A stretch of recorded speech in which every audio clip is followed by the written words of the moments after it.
ভাগ্য যখন খারাপ হয় সবারই কথা শুনতে হয়। যদি অর্থ সম্পদ থাকে তাহলে সবাই সম্মান দেওয়া শেখে, অর্থ না থাকলে কেউ কাউকে দাম দেয় না।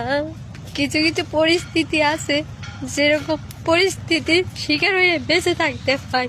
পাড়া প্রতিবেশী আত্মীয় স্বজন নানান জনের নানান কথা শুনতে হয়। ঠিক সেরকমই একটা মেয়ে আমি ভাগ্য দোষে পরিস্থিতি স্বীকার করে আজকে এই দুনিয়াতে বেঁচে আছি। অনেক কিছু মেনে নিয়ে চলতে আসি, তারপরেও কপাল খারাপ, আমার পিছু ছাড়ে না।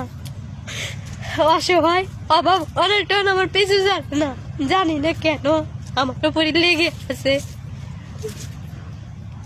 জানি না এই অভাবটা আমার কবে শেষ হবে, আর 10 জনের 10 রকম কথা শোনা লাগবে না।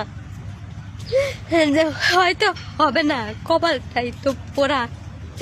সবার